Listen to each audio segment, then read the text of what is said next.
میری کئی سالوں کی نمازیں اور روزے قضا ہیں تو ان کو ادا کرنے کا کیا طریقہ ہے؟ کئی سالوں کی نمازیں اور روزے ادا کر لیں، یہ طریقہ ہے، یہی طریقہ ہے، اس کے علاوہ اور کوئی طریقہ؟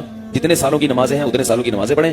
نماز پڑھنے کا طریقہ یہ ہوگا کہ جب آپ فجر پڑھ رہے ہیں تو آپ یہ نیت کریں گے کہ میرے ذمے فجر کی جتنی نمازیں قضا ہیں ان میں جو نماز سب سے پہلے نمبر پہ آتی ہے میں وہ پڑھ رہا ہوں یا پڑھ رہی ہوں، ٹھیک ہے نا؟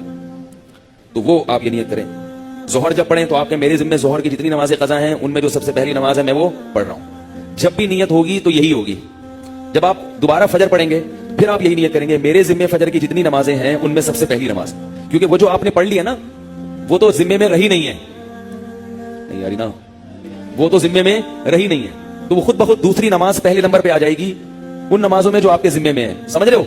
اسی طرح آپ ایک ڈائری میں نوٹ کر لیں کہ کتنے سال کی نماز، اندازہ ہی ہوگا، یقین تو نہیں ہو سکتا، کتنی سال کی فجر ہے۔ بعض لوگ فجر کم پڑھتے ہیں ظہر زیادہ پڑھتے ہیں تو وہ ظہر کم رکھیں فجر زیادہ رکھیں، ٹھیک ہے نا؟ تو جمعے کتنے آئے ہیں یہ سارا حساب کر کے ایک اندازہ ہی ہوگا، اس کا یقین نہیں ہو سکتا، تو اندازے سے کر لیں اور جتنی جتنی نمازیں پڑھتے جائیں ڈائری میں سے وہ کاٹتے جائیں۔ بعض لوگ ڈائری کا نظام نہیں رکھتے، حافظے پر اعتماد کرتے ہیں، وہ ساری زندگی کنفیوز رہتے ہیں، پڑھتے رہتے ہیں، ان کو یہ نہیں پتا چلتا کہ ہوئی ہے کہ نہیں ہوئی ہے، اس لیے حافظے پر اعتماد نہ کریں، ڈائری میں باقاعدہ نوٹ کریں اور جتنی نمازیں ہوتی جا رہی ہیں ان کو کاٹتے چلے جائیں۔ تو انشاءاللہ یہ نمازیں آپ کی امام مہدی کے آنے سے پہلے پہلے، جس اسپیڈ سے آپ پڑھ رہے ہیں اس میں تو یہی ہے کہ امام مہدی کے آنے سے پہلے پہلے یہ نمازیں آپ کی امید ہے کمپلیٹ ہوئی۔ تو بھائی 24 گھنٹے میں کم از کم ایک دن کی نماز لازمی پڑھو، ایک دن کی بھی نہیں پڑھ رہے تو پھر گناہ ہونے کا خطرہ ہے بہت سخت، اور ایک دن کی اگر پڑھ رہے ہو تو اگر موت آ گئی تو وصیت کر کے جاؤ، تو اللہ کی رحمت سے امید ہے اللہ تعالیٰ معاف کر دیں گے، کیونکہ انسان اس سے زیادہ کا مکلف نہیں ہے نا۔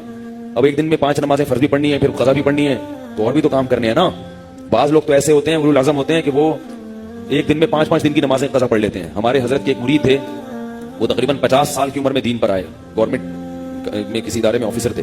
50 سال کی عمر میں جب آئے ہیں تو ایسا انقلاب آیا ان میں کہ انہوں نے 50 سال کی عمر میں عالم بھی بنے، وہ حافظ بھی بنے، اور میرا خیال ہے کتنے 40-50 سال کی قضائے عمری انہوں نے ایک سال میں نمٹا لی۔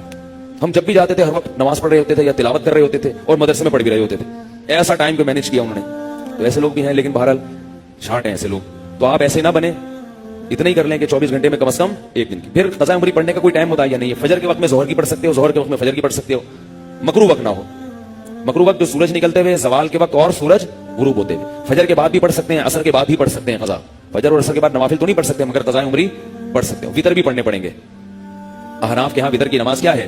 واجب ہے۔ اس سے دلائل کیا ہے؟ کیونکہ آج کل کلپ ایسے آ رہے ہیں کوئی واجب کچھ نہیں ہوتا، اور یہ سنت موقع کچھ نہیں ہوتا، یہ بھی آ رہے ہیں کلپ مارکیٹ میں، تو وہ نہیں، فجر کی سنتیں نہیں پڑھیں، بس فرائض پڑھیں گے، فرائض پڑھیں اور وتر پڑھیں، ٹھیک ہے نا؟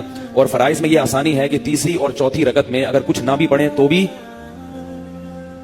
بول لینا چلے گا۔